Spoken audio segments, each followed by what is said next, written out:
Okey, selamat kembali. Yang berusaha Puan Hajah Shrini Mastura binti Muhammad Zulkifli, Pegawai Pendidikan Daerah, Pejabat Pendidikan Daerah Kuching, Barisan Timbalan Pegawai Pendidikan Daerah, Pejabat Pendidikan Daerah Kuching, barisan panel pada hari ini, barisan pengetua, barisan guru besar, guru-guru, ibu bapa serta para penonton yang dihormati sekalian. Salam sejahtera dan salam julang pendidikan Sarawak.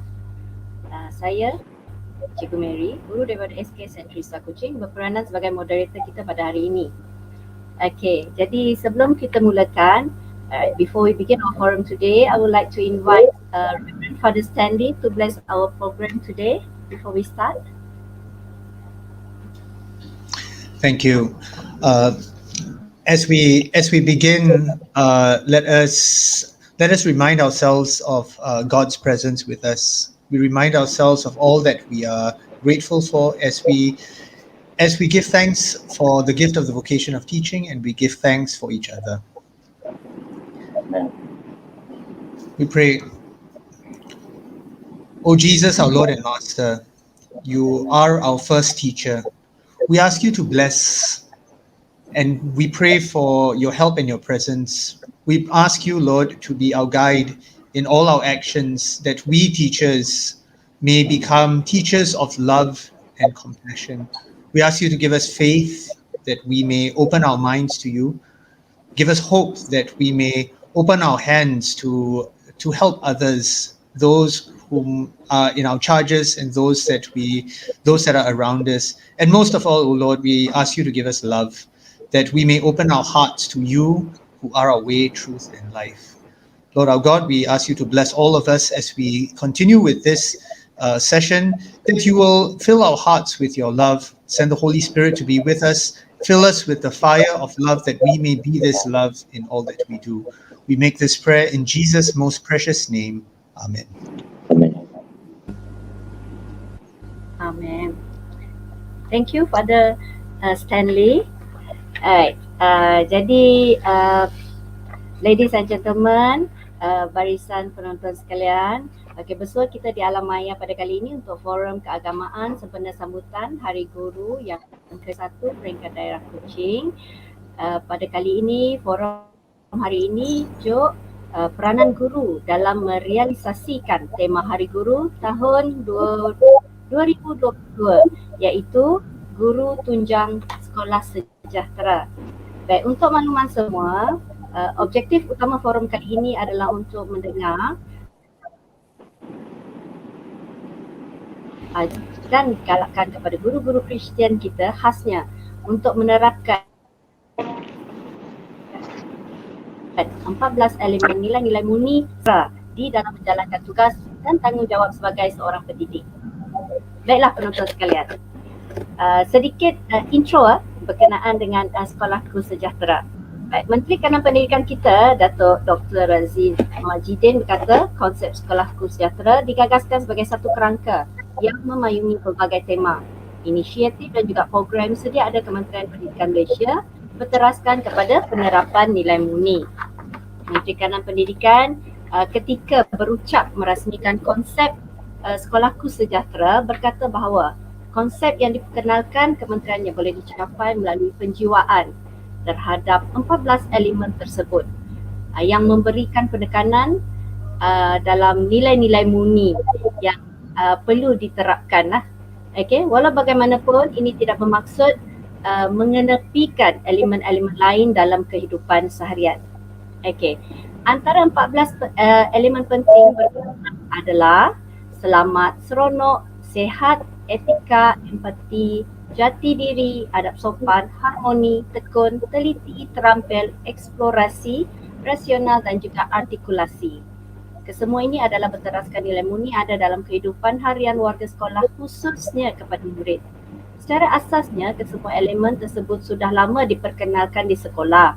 Namun, pengenalan konsep Sekolahku Sejahtera ini bertujuan untuk mengangkat 14 elemen tersebut secara terperinci, bersasar dan berterusan agar sentiasa diterapkan, dihayati serta diamalkan sehingga menjadi budaya bagi seluruh warga sekolah.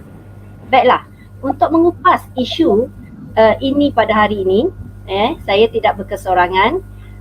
Saya bawakan anda yang menonton 3 barisan panel yang akan mengupas dengan lebih lanjut lagi isu kita pada hari ini. Baiklah, panel yang pertama, okay, our first panel is Reverend Father Stanley Golding.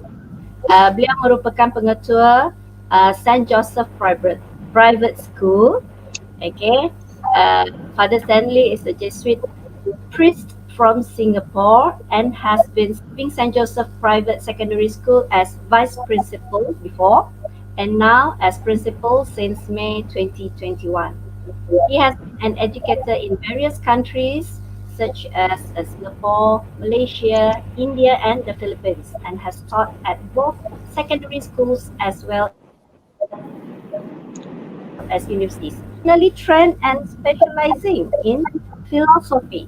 Father Stanley also teaches English, English literature, religious education, and also sometimes mathematics. Great, Father Stanley? Okay, welcome to you. Okay. Okay, Yes. thank you, Abang Mary.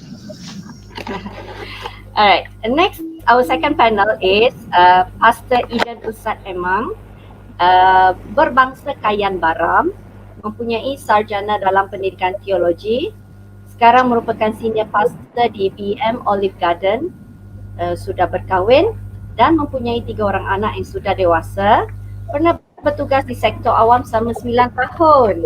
Okay, mendapat panggilan rohani sejak 27 tahun yang lepas.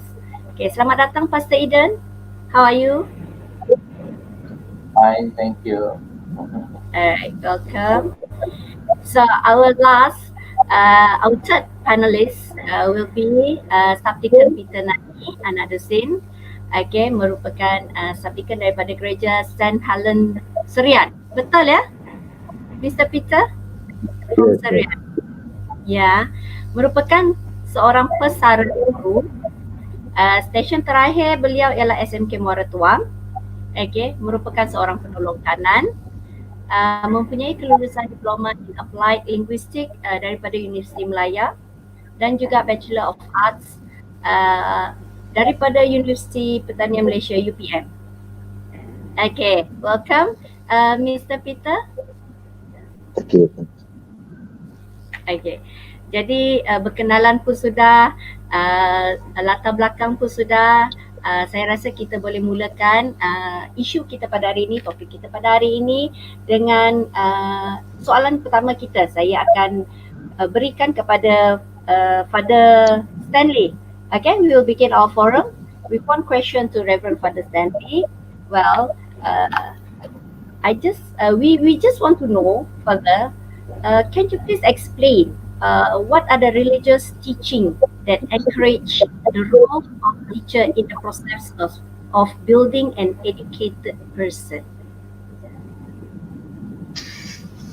I feel that the religious teachings, if I were to just use, so this was the question that I was asked, and I think when we think about religious teaching, we think about Jesus keeps on saying, God is love.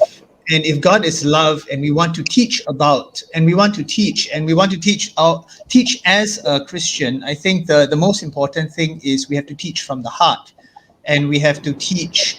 And the subtitle, and I think my response to this would be, teaching is always an act of love. If we want to teach, we have to teach with love. And I think that is something that that I'm very very passionate about, and as a teacher. So sorry, I'm doing this in English because saya orang Singapura. BM tidak bagus, so sorry, it has to be in English for the moment lah. Still masih belajar, but at the moment not so good. So I think one thing is that when sometimes we realize that being a teacher is can be challenging and frustrating. but it's also very rewarding and life-giving. And when we think about that, we realize that sometimes it's because um, we the challenges come and we don't realize who is actually there helping us. And I think that's something that's very, very important for us to remind ourselves that we are always accompanied by God. The Lord is always there accompanying us and journeying with us along the way. And when we think about our teacher, our vocation as teachers, our vocation is something that's very active. I was a teacher for many years before I started my journey towards the priesthood. And even while I was in my formation, I was always connected with in education. And I realized that one thing is that I felt that my vocation is to be a teacher. So even though I'm a Catholic priest and I do a lot of things sacramentally as a priest, I still feel that my basic vocation, God is there. And when we think about our vocation, we realize that our vocation is something that's very active.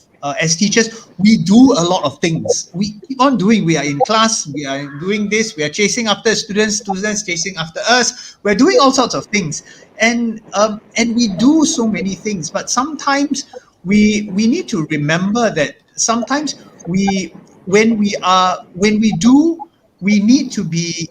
We also need to be being and doing.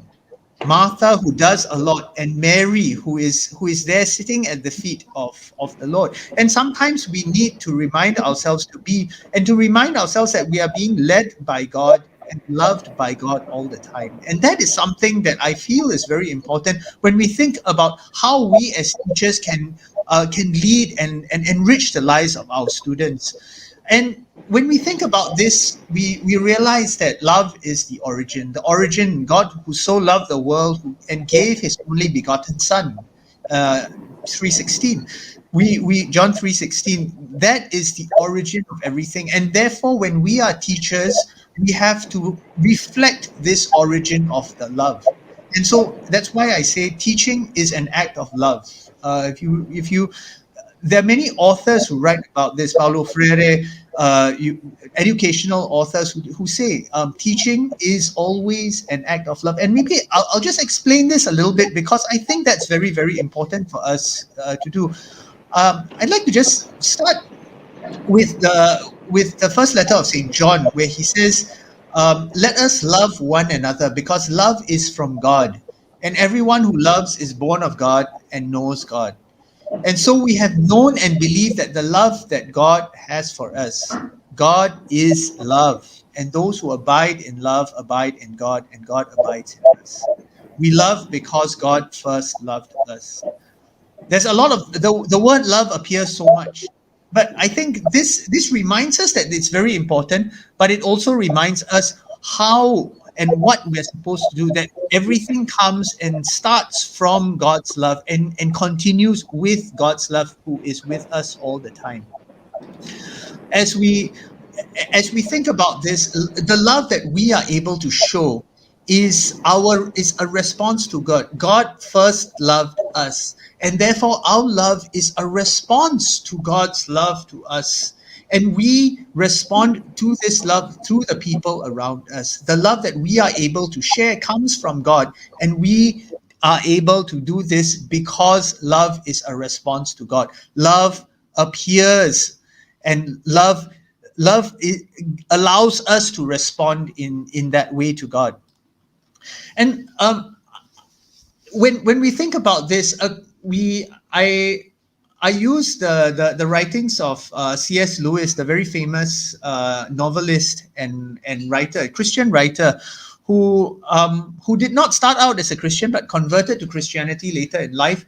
But he wrote in his very famous book Mere Christianity that a Christian does not think God will love us because we are good, but that God will make us good because God loves us. And I think this helps us to understand the whole God is love idea, that God doesn't love us because we are good. God loves us anyway, no matter how good or how bad we are. God still loves us, but God makes us good because of the love that we have. And that helps us to be good teachers, helps us to lead our students to develop, to grow, because we realize that we don't do it, we can't do that much, but we work with God to help others in that way. So when we think about the doing and the being, we're also thinking about one other thing: becoming.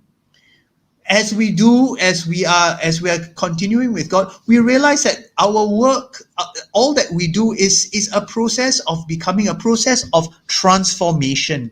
And I think that is very, very important. Love is more than that. Love is about becoming. So we see our students becoming, in that our students will learn, our students will grow, our students will develop. And it is through this love that God shows us, and love that we are able to show our students, that that our students learn, grow, and develop. And as teachers ourselves, we want to be able to love. We want to be able to be aware. We want to be able to do all that is possible, so that our students can find God in their lives. And I feel that that's really, really very important. God in whatever way that the students understand.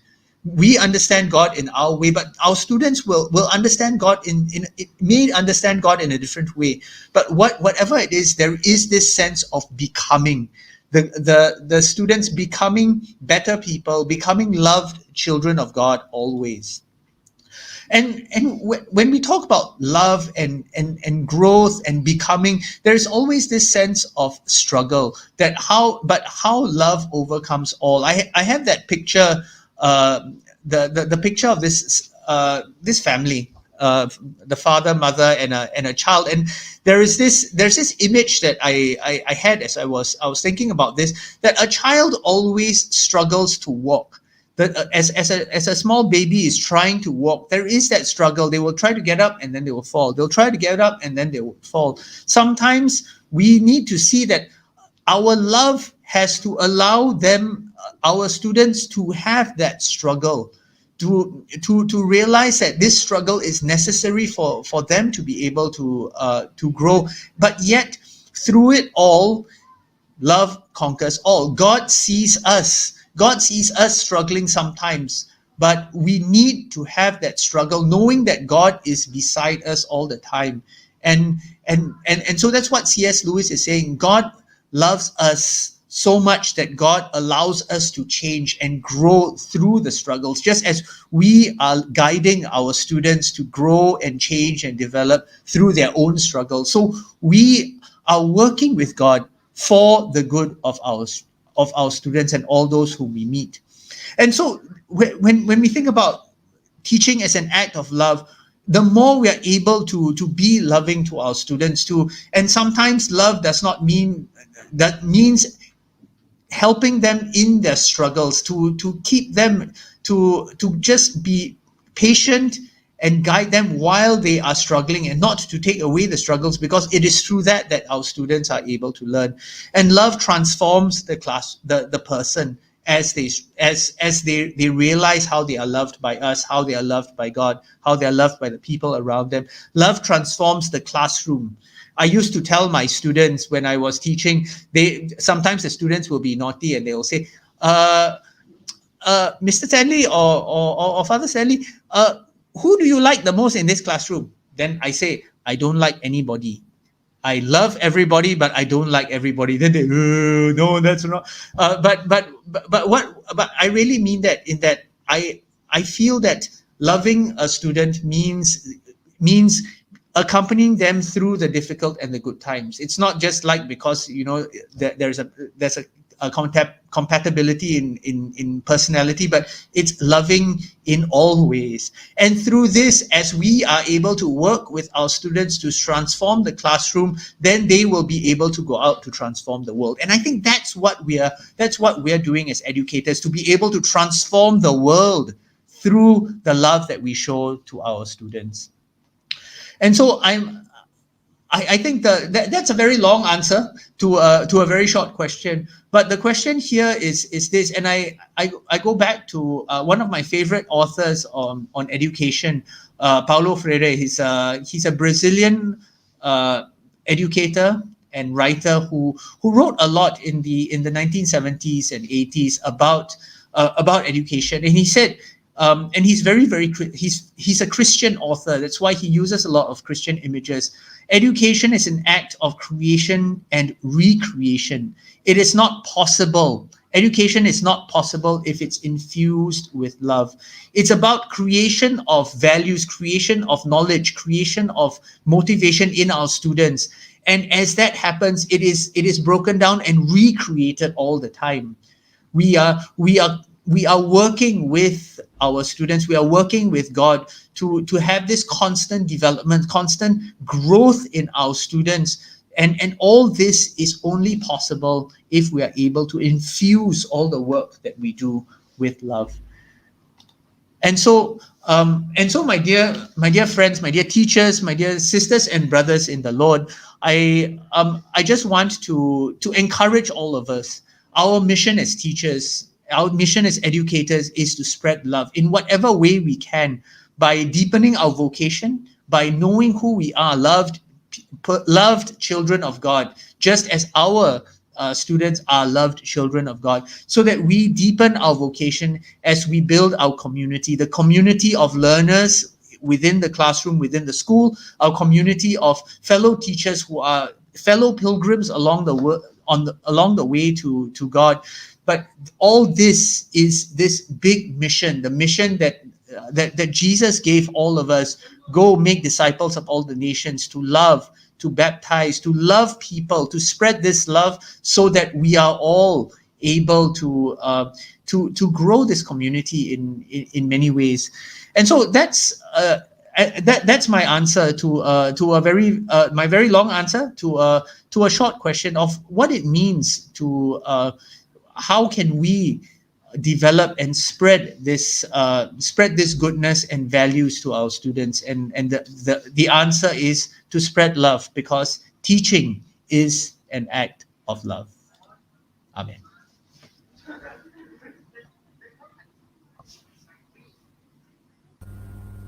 All right. Very compact answers there for a simple question, Father Stanley. So, what I can get from that answers just now is that teachers spread love in your teaching. Then it will be easier for us. Okay, led by God, loved by God, and teaching is actually an act of love. So the main keyword that I can get here is love. There's so many loves here. Okay, so thank you, Father Stanley. Okay, we get question will be for Pastor Eden. Okay, Pastor, boleh tak kiranya kalau Pastor menerangkan bagaimana guru, bagaimana guru hendak menerapkan elemen nilai-nilai sejahtera, dan perspektifnya daripada segi agama. Boleh tak kalau Pastor komen dari Pastor, tak payah ambil habislah sejahtera tu, mungkin Pastor boleh komen untuk half of it, sejah sahaja, nanti kita boleh pass kepada Mr. Peter. Ya, baik. Ya, terlebih dahulu saya mengucap terima kasih kepada jawatan kuasa yang telah memberi peluang kepada saya untuk terlibat dalam forum kita pada petang ini. Ya, saya tahu bahawa ini adalah satu forum yang sangat penting bagi para guru yang selama ini berdedikasi mengajar murid-murid anda. Jadi ya, melihat kepada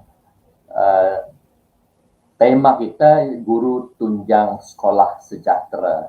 Jadi seperti yang dikemukakan kepada saya untuk menjelas sedikit mengenai apa maksud sejahtera itu sesuai dengan apa yang telah diterapkan oleh Kementerian Pendidikan Malaysia.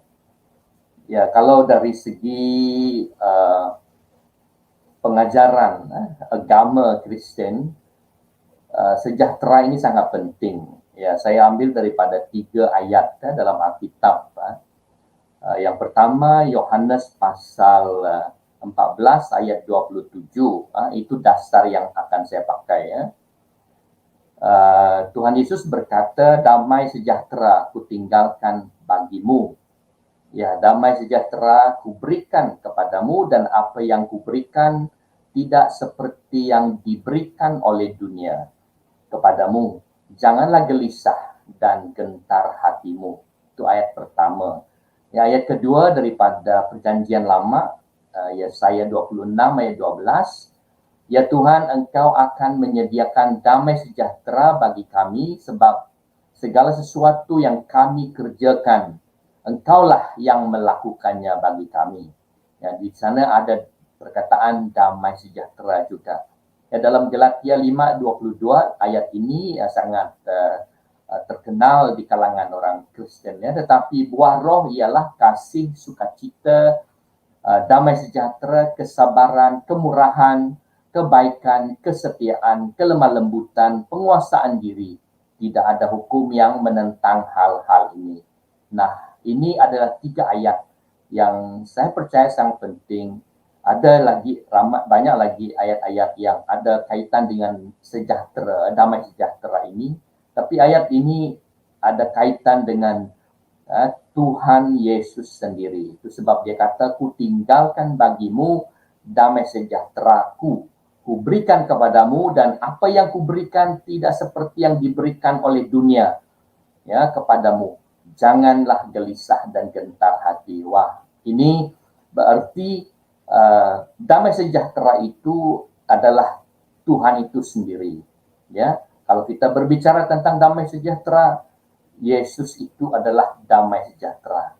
Nah, jadi sebagai seorang guru, kami sebagai pastor, dalam panggilan kami sebagai seorang pastor, ya pastor teacher itu tidak jauh, tidak lari daripada responsibility, tanggung jawab kami sebagai seorang gembala sidang. Jadi kami harus mengajar sambil kami juga mengembalakan jemaat. Ya, jadi sebagai seorang guru, ya, guru ya ini yang kita mau ya, guru yang memiliki mental dan emosi yang stabil. Apa maksudnya? Yaitu tidak mudah cemas, tidak gelisah, tidak gentar menghadapi apapun cabaran hidup. Cabaran tugas, cabaran tanggung jawab sebagai seorang guru. Jadi kita mau seorang guru itu, dan kita mengharapkan dan kita mendoakan seorang guru itu karena dia akan menghadapi berbagai jenis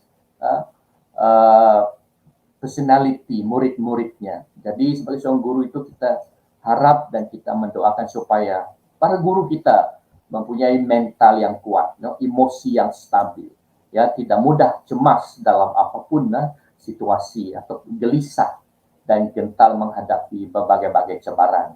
Yang kedua, guru, ya, kita mengharapkan guru yang mengandalkan Tuhan dan berharap kepada Tuhan. Pasti guru itu akan menjadi tunjang sekolah yang sejahtera, ya. Dan yang ketiga, yang guru yang diurapi oleh Tuhan, ya, dan dikuasai oleh Roh Kudus, itu guru yang pasti menjadi tunjang sekolah yang sejahtera. Dan saya katakan itu ya dan amin. Kenapa? Sebagai seorang guru yang percaya kepada Tuhan Yesus, ya, bukan ini para pastor, para father saja yang harus diurapi oleh Roh Kudus, tapi guru-guru di sekolah pemerintah juga harus dikuasai oleh Roh Kudus supaya mereka dapat menjadi saluran berkat, pendidikan yang baik, yang murni, yang sempurna, dan itu akan membawa kepada pelajar-pelajar yang baik, yang mantap, yang sukses pada masa akan datang. Nah, jadi daripada itu, ya, guru, dan sebagai seorang guru kita tahu bahwa apabila seorang guru itu memiliki Tuhan Yesus dalam hidupnya, dalam hatinya, maka sebagai seorang guru yang percaya kepada Tuhan Yesus, pasti Tuhan akan membalas, ya. Ya, Tuhan akan membalas kebaikan, ya, hidup kekal. Ya, itu yang dijanjikan. Barang siapa percaya kepadaku, barang siapa yang menerima aku sebagai Tuhan dan sebagai juru selamat, ya, itu yang janji Tuhan Yesus kan dalam Yohanes 3:16, ya, whoever believe in me will not tidak akan binasa, will not be destroyed, but will receive eternal life. Ya, tidak akan binasa tetapi memperoleh hidup yang kekal, kata Yesus. So, hidup yang kekal itu pasti dimiliki oleh seorang guru, ya, seorang guru yang percaya kepada Tuhan Yesus, ya, kemuliaan akan dimilikinya dan kehormatan, ya, akan juga diberikan Tuhan kepadanya. Dan apatah lagi, damai sejahtera itu dalam seorang guru itu mengajar, dia akan memiliki damai sejahtera, ya, yang baik, ya. Dan sudah pasti, ya, seorang guru yang tekun, berbuat baik, seorang guru yang mencari kemuliaan untuk Tuhannya dan yang mencari kehormatan bagi Allahnya dan yang akan menerima kekekalan hidup yang seperti mana yang dijanjikan Tuhan Yesus, ya, itu akan dianugerahkan Tuhan kepada seorang guru yang memiliki Yesus dalam kehidupannya. Jadi guru yang seperti ini adalah menjadi tunjang sekolah yang sejahtera, sekolah yang pasti, ya, menjadi sekolah yang baik, yang sukses, yang akan membawa pelajar-pelajarnya. Nah, daripada itu, seperti mana yang dikemukakan kepada saya untuk saya huraikan, ya, dalam perkataan sejahtera ini, yang pertama selamat, ya. Perkataan selamat ini sangat penting, ya. Selamat berarti dalam bahasa aslinya sozo, selamat, seronok, sehat, tetapi dua ayat seronok dan sehat ini berkaitan dengan selamat. Ya, selamat itu berarti menyelamatkan, membebaskan, mengamankan, melestarikan, dan menyembuhkan. Jadi seorang guru yang selamat dirinya di dalam tangan Tuhan, ya, yang telah diselamatkan dan yang telah menyerah hidupnya kepada Tuhan Yesus, pasti dia juga akan membawa rasa selamat kepada murid-muridnya di dalam kelas dan di luar kelas di mana dia berada. Pasti dia akan menjadi agent, ya, yang membawa kepada damai sejahtera, menyeronokkan dan membawa situasi yang sehat. Nah, itu maksudnya sozo ini dalam bahasa Yunani, sozo, ya. Jadi guru ini akan menyelamatkan keadaan, akan menyelamatkan murid-muridnya, akan membebaskan muridnya daripada kemiskinan, daripada ketidakberpengetahuan. Dan guru ini juga akan mengamankan, melestarikan, bahkan menyembuhkan yang murid-murid yang dalam keadaan memerlukan encouragement, that needed encouragement. So a teacher who is able to save, who is able to help the student. Itu dalam ayat Matius 24:13 ini. Tetapi orang yang bertahan sampai pada kesudahannya akan selamat. Nah, dalam Lukas 19:10, sebab anak manusia datang untuk mencari dan menyelamatkan yang hilang.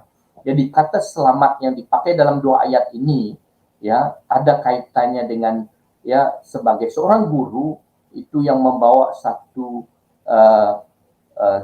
kebebasan, kenyamanan, dan pemulihan rasa emosi yang tertekan bagi murid-murid di dalam kelas. Pasti, ya, seorang guru yang sedemikian dapat mengubah hidup seorang murid. Dan yang kedua, empati ataupun etika.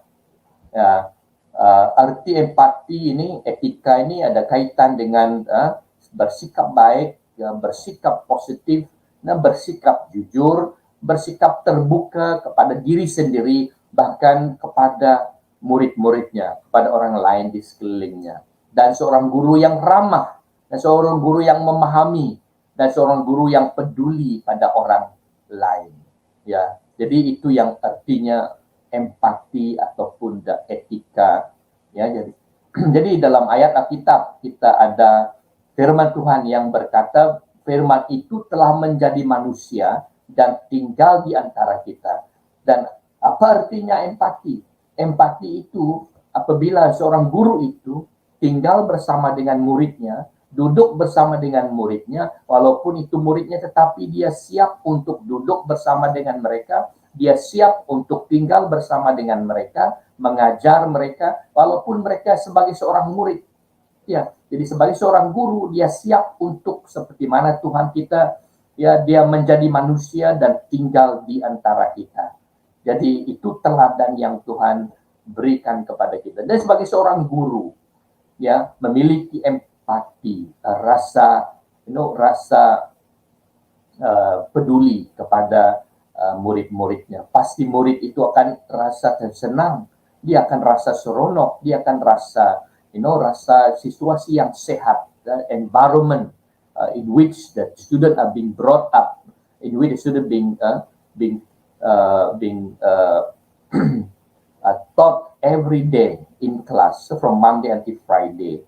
Then that student, your student or her student or his student will surely experience love, as what Father Stanley says. Empathy ini ada kaitan dengan kasih.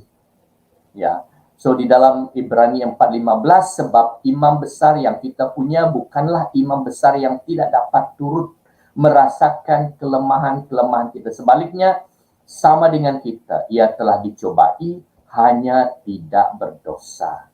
Ya, dia tidak pernah berbuat dosa. Jadi dia merasakan kelemahan. Ya, seorang guru itu empati ini berarti you know the situation of your student, you know their weakness, you know their shortcoming, and you know their needs. Then you can help them. So as a teacher, you have to be good to everybody. Yeah, as a teacher, you have to be positive, even though they are, bad student or poor student. Yeah, you have to be positive to them. Yeah.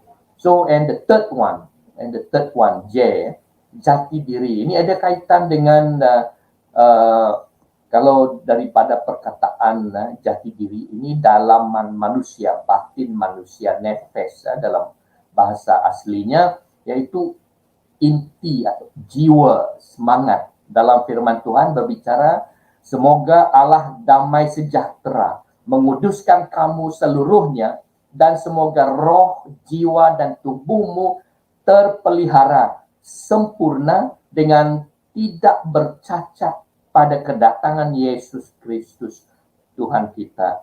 Jadi jati diri ini ada kaitannya dengan roh, jiwa, dan tubuh kita. Jadi roh dan jiwa tubuh kita ini harus sempurna, dalam keadaan yang baik, dalam keadaan yang stabil, tidak bercacat celah. So berarti, dan seorang guru yang memiliki jati diri yang baik, ya, inti jiwa, mempunyai semangat yang kuat, semangat yang tinggi, emosi yang stabil, dan pikiran yang senantiasa berpikiran positif, dan daya gerak dalaman, dan memiliki rohani yang kuat, pasti menjadi tunjang sekolah sejahtera. Amen. Ya, jadi itu keyakinan saya, bahwa guru menjadi tunjang sekolah sejahtera pasti harus memiliki selamat, empati, jati diri yang baik, yang sempurna. Nah, jadi yang seterusnya, yang keempat, ya, perkataan yang keempat, adab sopan. Ya, adab sopan ini perkataan adjektif, yaitu baik budi bahasa, beradab, sopan santun, berbahasa, baik kelakuan, baik akhlak, elok perangai, baik hati, tahu adat, tertib, berajar, dan simbai. Jadi dalam firman Tuhan, dalam kitab berbicara tentang adab sopan ini, 1 Petrus 3:8, sebagai kesimpulan, bersatu hatilah kamu semua dan amalkan belas ihsan antara satu sama yang lain, jalinkanlah kasih persaudaraan antaramu dengan hati yang lembut dan adab sopan yang baik. Jangan balas kejahatan dengan kejahatan atau celaan dengan celaan. Sebaliknya, balaslah dengan memohon Allah memberkati mereka. Kamu mengetahui bahwa Allah telah memanggilmu supaya kamu mendapat berkat kelak. So, itu adalah nasihat firman Tuhan. So, adab sopan ini sangat penting. Jadi seorang guru tunjang sekolah sejahtera harus memiliki adab yang sopan. Jadi kita dengar banyak cerita berlaku tentang ada guru yang tidak yang tidak berkelakuan baik dan sebagainya. Dan seringkali kita dengar itu.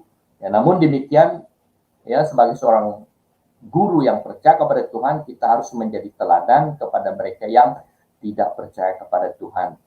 So, ini memiliki adab sopan, ya, budi baik, budi bahasa yang baik, beradab, ya, dan baik kelakuan, baik akhlak, elok perangai, baik hati, dan tahu adat, tertib, dan sebagainya. Dan yang terakhir, ya, yaitu harmoni. Ini harmoni, perkataan harmoni, ini dari bahasa Greek, ya, bahasa Yunani, harmonia. Itu bermaksud bahagia. Seorang guru yang bahagia, seorang guru yang rukun, ya, seorang guru yang sejahtera, yang mesra, yang tenang, yang damai, yang tentram, yang aman, dan yang sepakat dengan teman-temannya. Jadi dalam firman Tuhan, Roma 12 ayat 16, berbicara hiduplah rukun satu dengan yang lain. Janganlah bersikap tinggi hati, tetapi sesuaikanlah dirimu dengan orang yang rendah kedudukannya. Jadi maksudnya rendah kedudukan ini, murid yang kita ajar itu, mereka sebagai murid, mereka tak tahu apa, mereka bergantung kepada kita untuk mengajar mereka. Jadi jangan menganggap diri kita lebih pandai daripada yang sebenarnya. Kalau orang berbuat jahat kepadamu, janganlah membalasnya dengan kejahatan. Buatlah apa yang dianggap baik oleh semua orang. Dari pihakmu, berusahalah sedapat mungkin untuk hidup damai dengan semua orang. So, perkataan harmoni ini adalah seorang guru menjadi tunjang sekolah yang sejahtera, harus menjadi seorang guru yang bahagia, yang rukun, yang mesra, yang tenang, damai, tentram, aman, dan sepakat, sehati, sepikir dengan teman-teman guru yang lain. Nah, kesimpulannya, ya, kesimpulan apa yang saya ulas ini ialah guru tunjang sekolah sejahtera, ya, orang yang paling kaya adalah guru yang telah mengalami kasih Kristus. Amin. Dan mau membagikan pengetahuan Anda dengan murid Anda. Itulah kesejahteraan yang sejati. Ya, seorang guru yang sudah mengalami kasih Kristus, yang sudah menyerah hidupmu kepada Kristus. Engkaulah guru yang paling kaya. Haleluya. Ya, ketika Yesus menguasai hati setiap guru, ini sangat penting. Bila Tuhan Yesus menguasai hati setiap guru, pasti damai sejahtera bertakhta dalam hidup Anda, keluarga Anda, dan Anda akan menjadi tunjang sekolah yang sejahtera. Nah, sekolah yang sejahtera mempunyai guru yang mengasihi Yesus, bukan sekedar pergi ke gereja tiap-tiap hari Minggu, tetapi seorang guru yang mengasihi Yesus, mampu menahan setiap bentuk ujian serta setiap keletihan. Ya, saya dengar, ya, banyak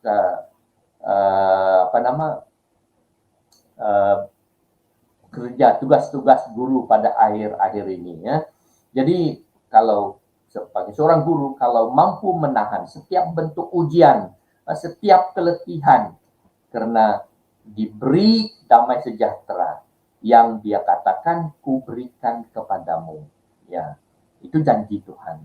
Dalam Anda menganggap berhadapan dengan tugas yang begitu banyak, yang semakin hari bertambah-tambah. Tetapi apabila Anda mengandal dan menyerahkan tugas Anda, hidup Anda kepada Tuhan Yesus, Dia pasti akan memberi kekuatan dalam keletihan, dalam kelelahan, dalam kelemahan tubuh. Dia pasti memberi Anda kekuatan. Seperti yang Dia janji, kuberikan damai sejahtera kepada Anda. Itu janji Tuhan Yesus kepada para guru. Jadi oleh karena itu, saya ingin menyampaikan pantun kepada para guru yang sempena Hari Guru pada tahun 2020 ini. Yang pertama, guru besar kreatif sekolah cemerlang. Murid ke sekolah penuh keazaman. Setiap tahun sekolah cemerlang. Gemilang murid itulah idaman. Ya, yang kedua, guru pembina negara bangsa. Murid pencetus ilham guru. Jasamu guru ku ingat setiap masa. Perpisahan nanti buatku terharu. Ya, banyak anak-anak murid yang memang terharu menangis waktu mereka meninggalkan sekolah. Yang terakhir, ya kepada semua guru, guruku sayang, muridku sayang. Ku di sini mengajar penuh kasih sayang. Moga engkau menjadi pelajar cemerlang. Jadi sekian apa yang dapat saya kongsi bersama dengan para guru-guru. Tuhan Yesus memberkati dan menyertai Anda, dan pasti Anda akan menikmati surga di bumi ini apabila Tuhan Yesus bertakhta di dalam hati Anda sebagai seorang guru. Amin. Sekian. Amin. Pastor Eden, kasih sungguh cantik ajaran Tuhan Yesus di mana semua keperluan ataupun nilai-nilai yang telah dinyatakan di dalam elemen sekolahku sejahtera ini ada cukup sekali dengan ayat-ayat dia di dalam Alkitab kita. Okey, yang paling saya tersentuh, yang paling saya tersentuh ialah apabila dalam kesimpulan yang telah diberikan oleh Pastor Eden tadi especially kesimpulan yang ketiga itu, sekolah yang sejahtera mempunyai guru yang mengasihi Jesus, mampu menahan setiap bentuk ujian serta setiap keletihan kerana diberikan damai sejahtera yang dikatakan kuberikan. Kerana kita tahu sekarang ni guru-guru mereka banyak dugaan lah pada zaman sekarang dengan tugasan dia lagi, dengan tahulah dengan stresnya lagi. Saya rasa kesimpulan yang ketiga ini sangat tersentuh lah. Saya sangat tersentuh dengan ayat yang telah Pastor Eden berikan tadi. Okey, baik, kita teruskan. Sebab tadi dia sampai sejah saja. Dia masih ada tera dia lagi dekat belakang. Jadi untuk bahagian tera hujung ni kita akan berikan kepada Mr. Peter untuk Mr. Peter pula huraikan elemen-elemen T, E, R dan A ini. Silakan Mr. Peter, it's yours. Okey, terima kasih pengurusi kita pada petang ini sebagai menderita kita. Mari bicarakan panel dan seterusnya hadirin yang bersama kita pada petang ini. Jadi fokus saya adalah kepada elemen yang terakhir, yang rasanya 6 ya. 6 elemen terakhir yang dari akronimnya TERA ya, yaitu bagaimana seorang guru menerapkan elemen-elemen TERA ini, TERA ini, dan perspektif dari segi agama. Oke. Jadi sebelum saya mengupas lanjut tentang soalan ini, saya rasa eloklah kalau saya membawa saudara-saudari untuk mengetahui makna akronim tersebut, yaitu T, ada 3 di sini: tekun, teliti, terampil. Ya. Tekun membawa maksud bersungguh-sungguh melakukan sesuatu. Manakala teliti membawa maksud cermat dan waspada melakukan sesuatu. Terampil, T yang ketiga itu terampil membawa maksud cekap menyelesaikan sesuatu masalah. Manakala huruf I, eksplorasi, bermaksud penjelajahan ke lapangan untuk memperolehi sesuatu.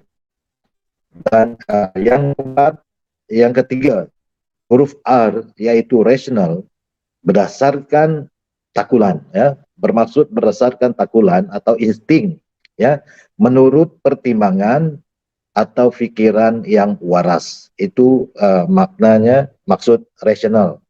Dan yang terakhir adalah huruf E, yaitu artikulasi, membawa maksud penyataan idea atau perasaan, terutamanya dengan kata-kata. Oke, itu yang saya akan kupaskan nanti.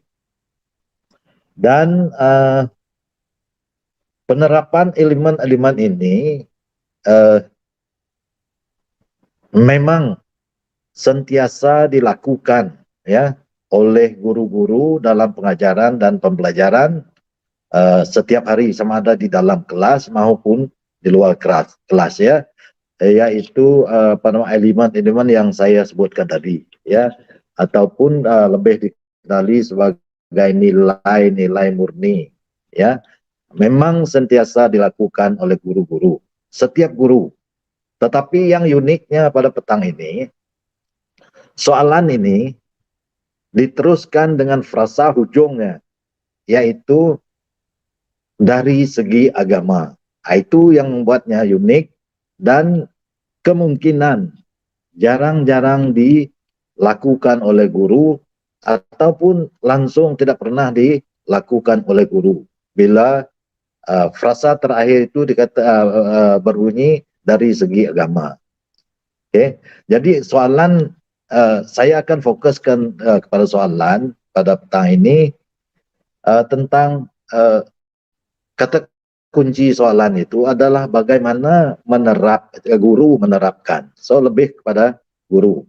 Oke, jadi kita lihat di sini strategi penerapan mempunyai tujuan memberi kesedaran kepada warga pendidik, meningkat pengetahuan dan keterampilan mengikut perkembangan teknologi semasa.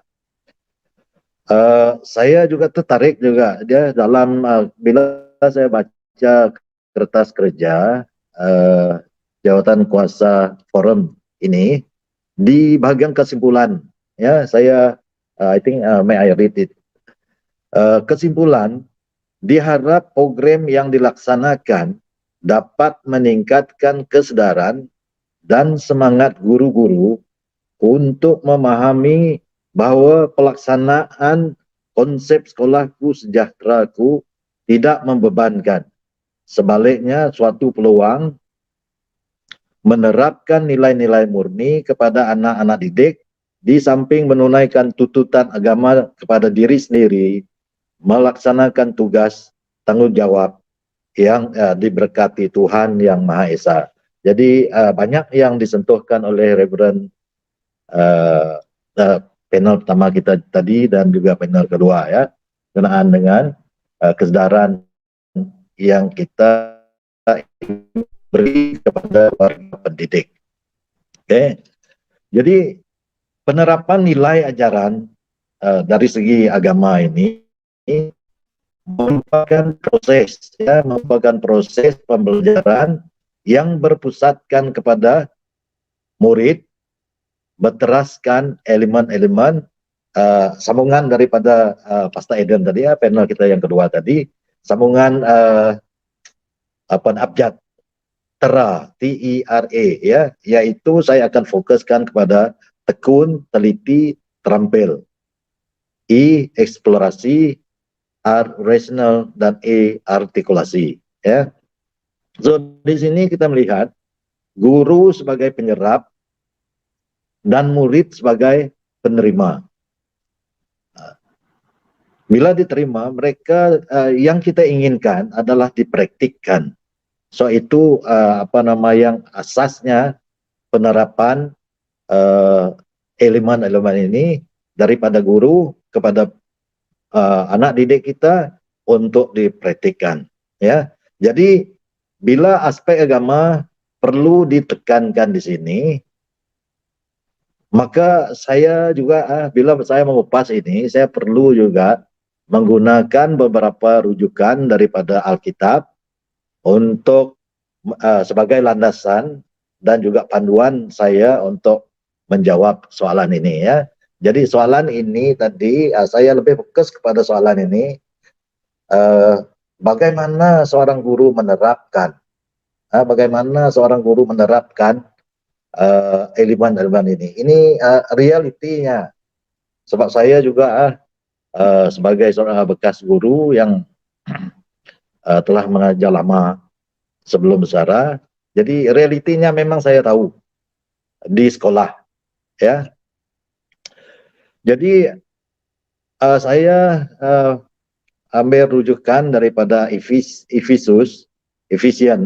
chapter 6 verse 4, yang mana dikatakan, fathers, do not expect your children, instead bring them up in the training and instruction of the Lord.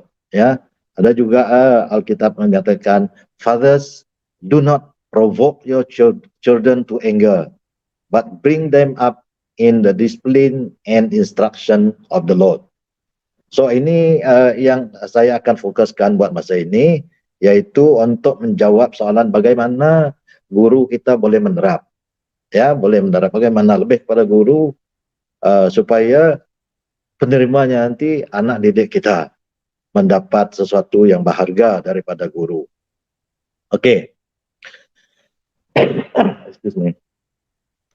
Seperti yang kita sedia maklum, murid-murid berada di sekolah antara 7 hingga 8 jam ataupun lebih setiap hari, dan gurulah sebagai ibu bapa mereka. Sebab itu bila dikatakan dalam Efesus ini fathers, saya tujukan perkataan fathers itu kepada para guru, ya. Jadi sebab murid-murid kita berada di sekolah atau jangka masa waktu yang panjang, ya. Dan as we all know, Bible is not a subject in all government school. So there is no way teachers can instill, there is no way teachers can instill Christian values in our children while they are in school. Ya, so kita memang kalau kita lihat, memang kita tidak ada peluang dan ruang untuk kita menerapkan nilai-nilai agama ini, elemen-elemen ini kepada pelajar kita. Sedangkan sebab guru pun they are packed with their own business. So when agama kita ini tidak menjadi satu subjek, so memanglah penerimaan murid terhadap ajaran agama kita itu di sekolah amatlah terhad sekali. Ianya memerlukan guru untuk sacrifice, ya, their time. So kalau I don't really tidak begitu arif tentang keadaan di sekolah rendah, tetapi di sekolah menengah memang kita selalu merasakan bahwa kita tidak ada ruang, kita tidak ada peluang untuk bersama pelajar dalam didikan agama ini. Tetapi bila diperhatikan, memang kita diberi ruang dan peluang, yaitu di sekolah menengah kita diberi ruang dan peluang bila mana yang dikatakan ISCF ataupun Inter-School Christian Fellowship memang dibenarkan diadakan, tetapi tidak wajib dibenarkan bukan wajib. So selalunya ISEF ini dijalankan ataupun dibuat sekali seminggu dan dibuat di luar waktu belajar, dan pelajar yang datang yang hadir itu adalah pelajar-pelajar yang datang daripada pelbagai denominasi, dan selalunya dipimpin oleh 2 atau 3 orang guru. So dalam masa persekutuan itu mereka akan selalunya ada 1 hingga 2 jam lah. Ya, ini sajalah peluang yang terbaik bagi guru-guru, khasnya guru Kristen, untuk menerapkan elemen-elemen tersebut berpandukan kepada Alkitab. Oke, jadi ya memang tidak ada ruang yang lain kecuali melalui ini saja. Dan bagaimana guru boleh menerapkan? Bagaimana? Ini yang kita sedang pikirkan, ya. So satu daripadanya, we have to organize ourselves actually. Ya, kalau kita mau serius dalam membawa elemen-elemen ini kepada pelajar-pelajar kita. Satu daripadanya, guru seharusnya menentukan strategi proses belajar, ya, because it is not in the school syllabus, tidak ada dalam perancangan sekolah pun, kecuali guru-guru Kristen kita, mereka perlu bergabung tenaga untuk menentukan strategi proses belajar. Yang kedua, guru mesti mempertimbangkan tentang masa dan peluang, ya. Ini mengikut kesesuaian, sebab seperti yang saya katakan tadi, kalau tidak diambil peluang dan ruang ini, memang kita tidak akan mendekati pelajar kita untuk bersama-sama mengajar mereka untuk menerapkan nilai-nilai ataupun elemen-elemen seperti mana yang dikenaki dalam forum kita ini. Ya. Ketiga, guru memberi ajaran jelas kepada murid, kepada anak didik. Ini yang penting, ya. Ini yang satu yang kadang-kadang kita boleh terima juga alasan guru-guru, ya.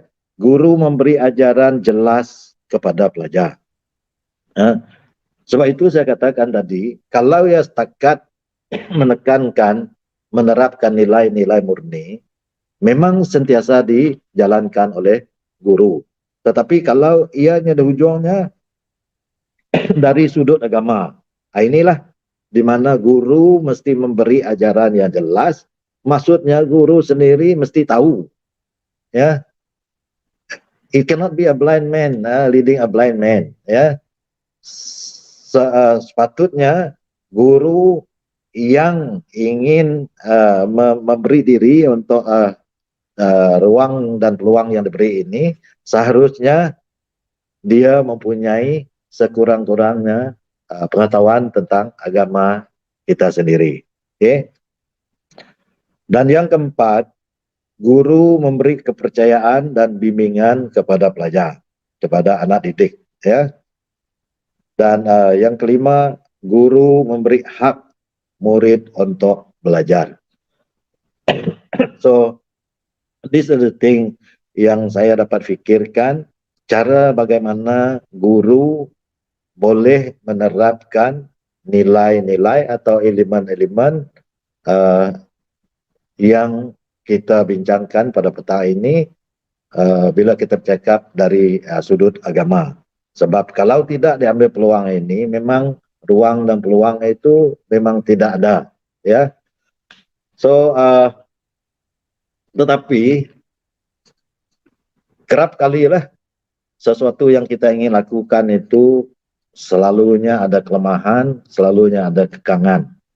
ICF ini bukan tidak bagus, memang bagus, tapi kelemahannya tidak ramai guru yang sanggup untuk memimpin apa nama ini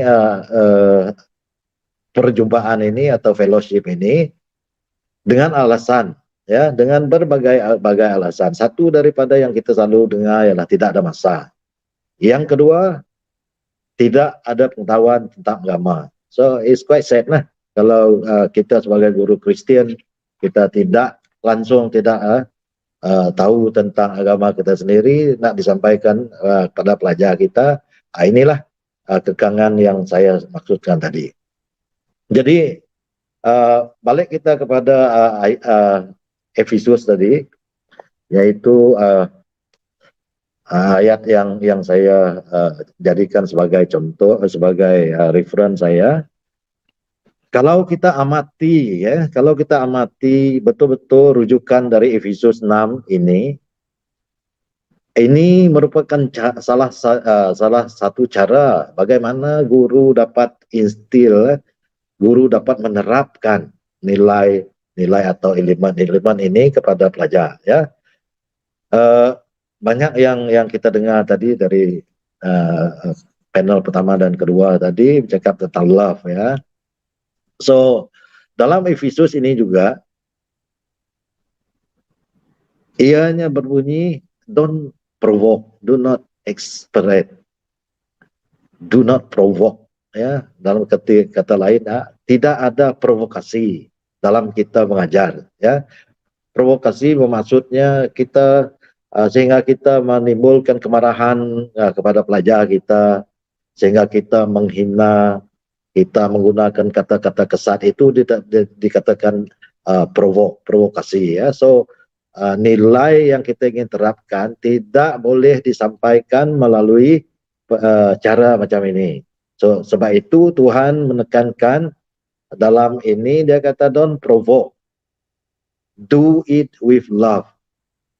Maksud yang kita dengar tadi, ya, do it with love, ya. Kita gunakan sampaikan dengan kasih Tuhan, ya, untuk membawa mereka, and then bring them up in the discipline, bring them up in the training, in the discipline and instruction of the Lord. Apa maksud di sini bring them up in the training? Itulah yang kita sebut tadi, elemen-elemen itu tadi, di mana elemen-elemen itu tadi ialah tekun, teliti, apa lagi tadi, tekun, teliti, terampil, eksplorasi, rasional, dan artikulasi. Itulah yang Tuhan hendakkan, ya. Itu yang hujung tadi, yang disebut panel kedua tadi, sambungan daripada perkataan atau abjad sejahtera tadi. Dan semua elemen ini adalah training, yang dikatakan disiplin, yang dikatakan yang Tuhan inginkan guru-guru terap kepada minda pelajar kita.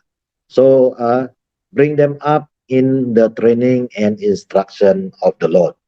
Okay, so ini saja kalau kita lihat di sini sudah menjadi basic kepada kita untuk membantu pelajar kita, sebab memang kita tidak ada ruang dan peluang kalau kita tidak gunakan ruang dan peluang yang sedikit, ya, realitinya di sekolah-sekolah kerajaan. Okay, so tetapi itulah saya katakan tadi, ramai guru Kristian kita yang tidak sanggup karena mereka merasakan diri mereka, satu, memang tidak ada masa, kedua, mereka mengatakan bahwa tidak ada pengetahuan tentang agama. So kita pun merasakan itu adalah alasan yang baik, yang boleh kita terima. Tetapi orang kata kalau nak 1000 daya, kalau tak nak 1000 alasan, ya. So kita lihat di sini, the teachers need to equip themselves, ya. Kalau kita mau memberi diri kita kepada perkara yang memang kita rasa ini mengambil masa kita, teachers need to equip themselves with itu tadi Pastor Eden tadi katakan dalam Galatia bab 5 ayat 22 tadi ya. Saya pun merujuk kepada ini Galatians chapter 5 verse 22 and 23 yang mana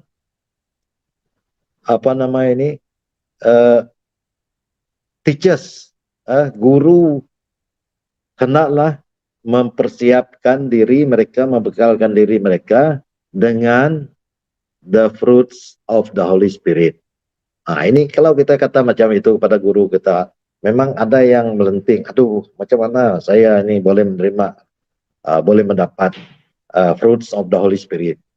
Actually, kalau kita lihat kepada itu, kepada Galatia ini, but the fruits of the Spirit is love, joy, peace, patience, kindness, goodness, faithfulness, gentleness, and self-control. So it is something that you do not need to work for it. Ya, kalau kita inginkan, kita akan pastinya mendapat. Ya, kita akan mendapat the fruits of the Holy Spirit ini. Ya, so ini saja the basic thing that boleh membantu kita sebagai guru menerapkan nilai atau elemen-elemen ini kepada anak didik kita adalah daripada ini Galatians chapter 5 verse 22 and 23 ini.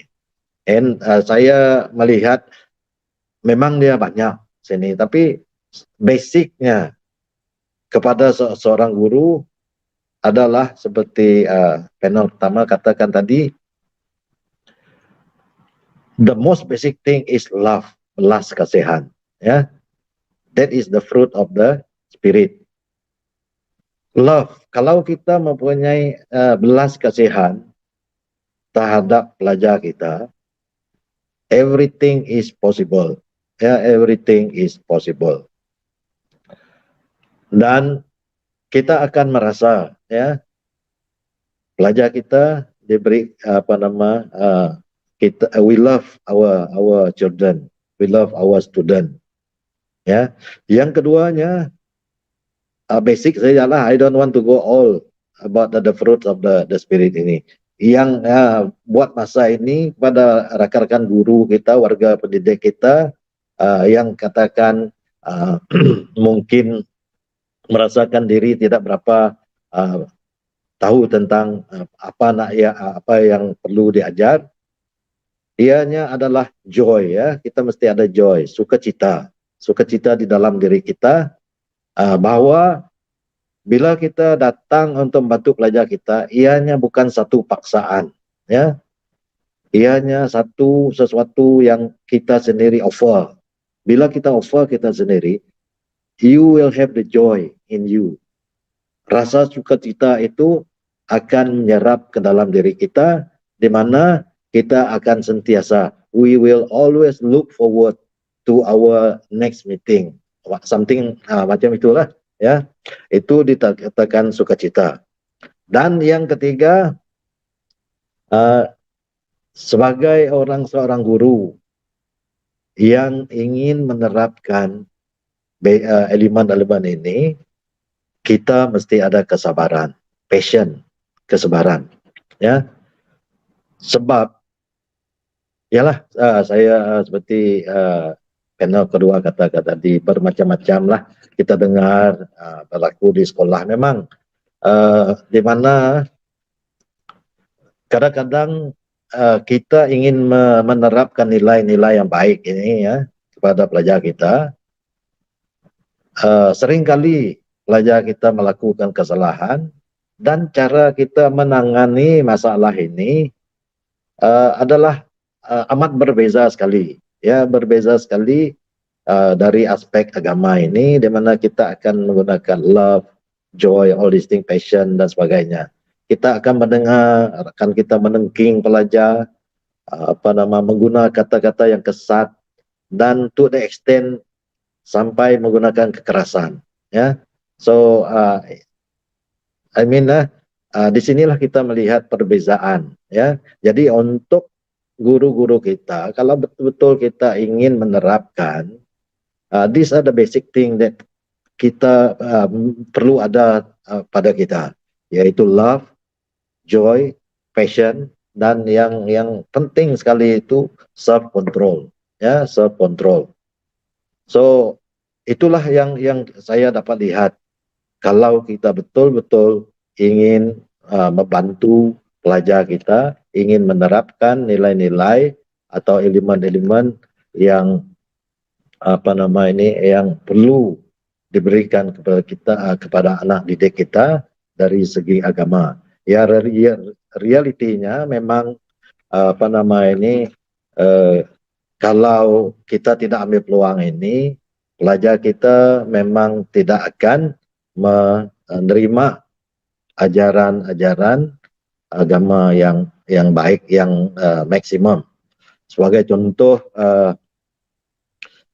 semasa saya masih lagi di sekolah dulu, we have around 3,000 student, ya, 3,000 student with around 170 plus teachers. Out of the 100 and 3,000 student itu, let's say 40% non-Muslim. Mananya kita kiralah dalam 1,000 orang, ya, 1,000 orang pelajar Kristen. Memang mereka akan berkeliaran semasa time mereka tidak ada kelas dan sebagainya.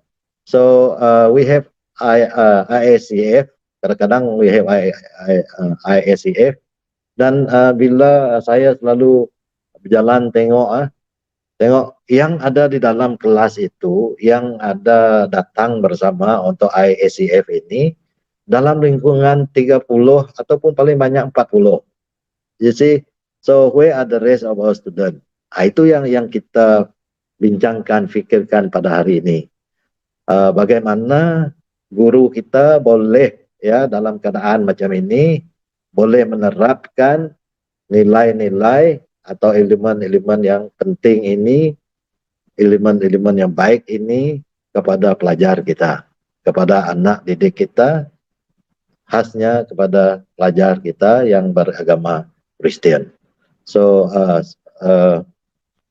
mungkin rumusan nanti, I don't know whether I have to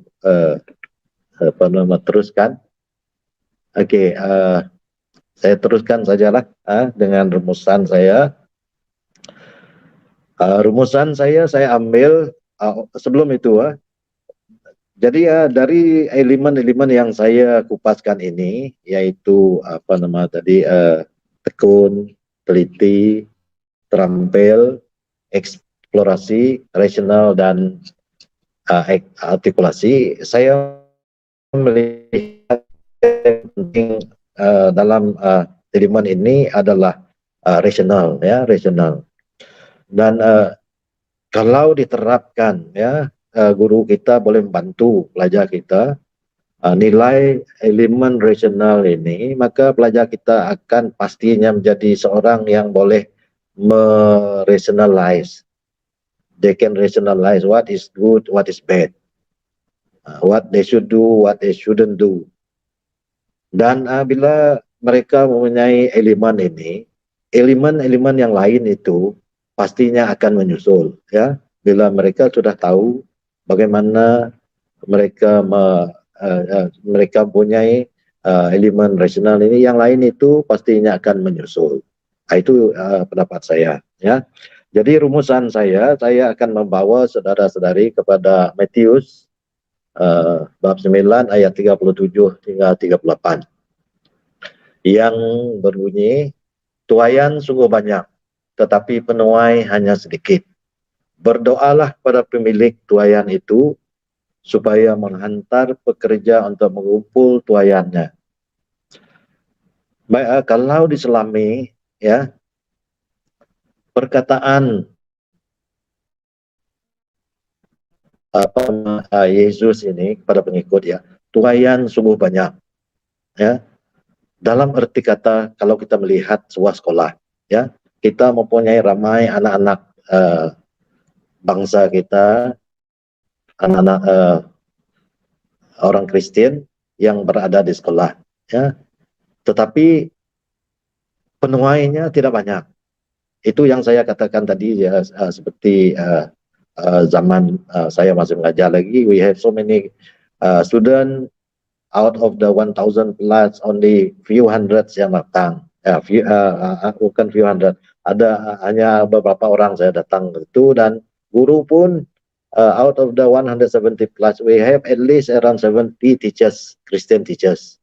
But inilah yang dikatakan di sini, kita ada banyak ramai pelajar yang dahaga, yang haus akan firman Tuhan, tetapi penuainya tidak ada, tidak banyak, 2 or 3 orang saja.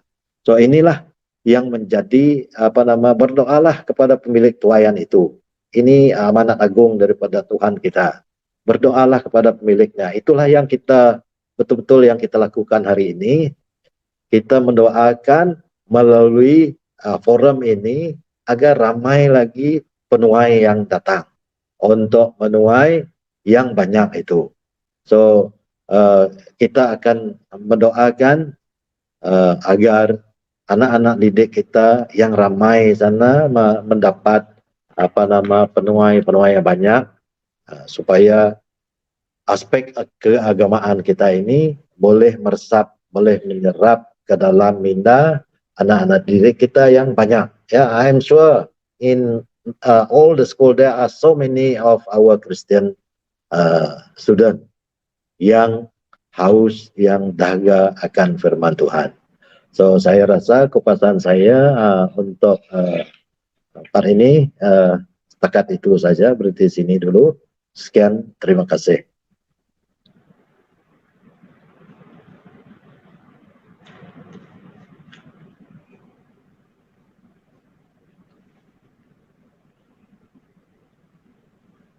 Okey, terima kasih Mr. Peter.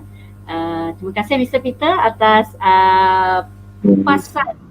kupasan bahagian terakhir kita tadi.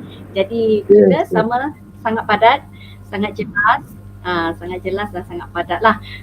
Dia telah backup kepada elemen-elemen yang telah dikupas oleh Pastor Eden tadi. Okey, baik. Sekarang kita ada satu lagi, kita ada soalan. Saya telah semak, ada satu soalan. Okey, yang soalan ini tadi saya bacakan soalan dia. Okey, sekejap. Baik, soalan daripada Cikgu Margaret Siboram. Okey, pada zaman dahulu pihak gereja memainkan peranan dalam membantu pihak sekolah dan guru dalam menerapkan nilai-nilai keagamaan, tetapi berbeza dengan zaman sekarang. Okey, yang boleh diambil oleh pihak atasan gereja dari pelbagai didominasi untuk mengembalikan peranan guru dan sekolah itu sekarang. Okey, jadi siapa rasanya boleh jawab? Pastor Eden, you want to answer the question? Ya, baik. Thank you, Cikgu Mary. Ya, sekarang ini pelayanan sekolah-sekolah diselenggarakan oleh sebuah badan NGO yang kita panggil Scripture Union. Jadi dalam Scripture Union ini ada 2 pelayanan yang khusus. Yang pertama itu di kalangan para guru-guru, yaitu dipanggil Teachers Christian Fellowship. Jadi diharapkan semua guru-guru melibatkan dirilah dalam Christian Fellowship ini, di mana disitulah para guru ini mendapat bimbingan agama oleh para pastor gereja-gereja yang diatur, yang seperti inilah, yang para sebab TCF ini kalau di Kuching, di mereka itu union ini ada pejabat mereka di Kuching, ya, ada di Bintulu, ada di Sibu, ada di Miri, semua di seluruh Sarawak, seluruh Malaysia ada. Jadi disinilah platform yang sesuai lah. Dan Scripture Union ini dia bukan daripada Katolik, bukan daripada SIB, bukan daripada Methodist. Ini interdenominasi.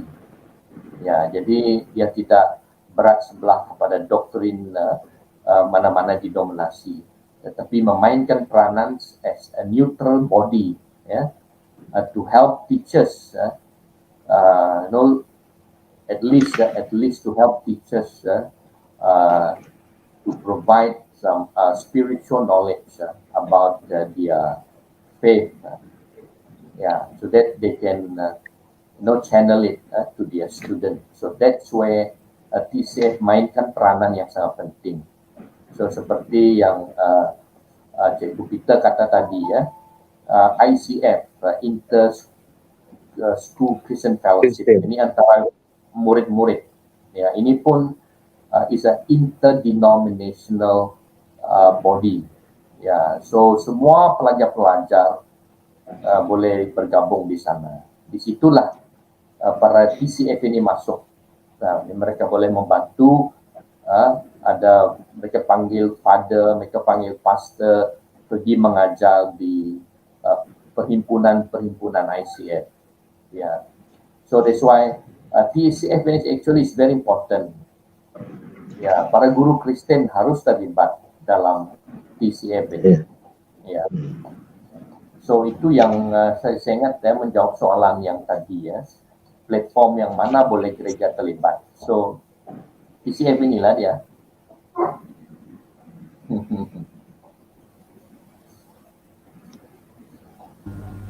Okay. Alright, Pastor Eden. Jadi maksudnya mungkin kita tak dapat terlibat secara langsung dalam pengurusan sekolah, tapi salah satu platformnya ialah menggunakan TCF tu tadilah. Okay, platform dia kepada yang TCF tu. Jadi itu cadangan daripada Pastor Eden tu tadilah, sebab TCF itu pun dia bukan hanya melibatkan satu dominasi itulah, dia melibatkan untuk semua Kristian yang ada. Okay, jadi jelas. Alright, jadi kita ada soalan yang kedua. Okay, soalan yang kedua ni saya tujukan kepada Mr. Peter. Okay, soalan dia ialah ada tak kajian dibuat, yang ni soalan daripada Cikgu Rebecca, saya rasa ini Cikgu Rebecca. Ada tak kajian dibuat tentang pengambilan guru pelatih yang beragama Kristian, diambil supaya lebih ramai pelapis guru yang boleh mengajar elemen keagamaan kepada murid kita? Is there any survey, kajian dibuat? Mr. Peter? Okey, terima kasih. Ini satu soalan yang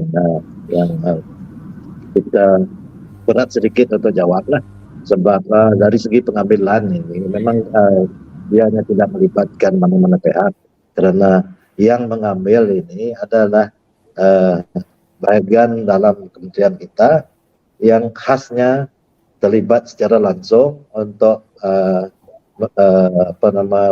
melihat kepada pengambilan guru pelatih, ya. Dan saya rasa tidak ada dan tidak pernah saya lihat kajian dibuat. Yang kita dapat lihat adalah di dalam media sosial yang menyatakan sedikit ramai di sini dan terlalu sedikit di sini. Itu saja yang kita dapat lihat. Tapi secara apa yang saya tahulah, memang tidak ada yang pernah saya mampu.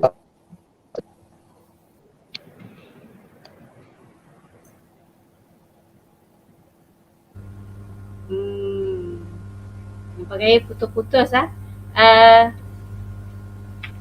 Mr. Peter, itu saja? Ya.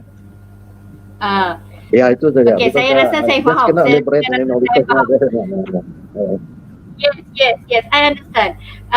Saya rasa saya faham apa yang Mr. Peter katakan, sebab saya pun tahu bahawa berkenaan dengan pengambilan guru pelatih ni memang kita tidak dapat campur tangan lah, kerana satu ia bergantung kepada permohonan. Sekiranya ada ramai guru Kristian yang memohon, lebih ramailah peluang kita mendapat guru-guru sebagai guru pelatih kita. Satu. Yang kedua, dengan sama ada mereka layak atau tidak layak selepas mereka mengambil beberapa ujian-ujian yang tertentu, itu pun satu jugalah. Jadi memang saya faham juga daripada apa yang kita katakan tadi, bahawa kita memang tak ada has no power lah dalam yes, dalam apa kajian ini. Cuma we can make use of what we have lah.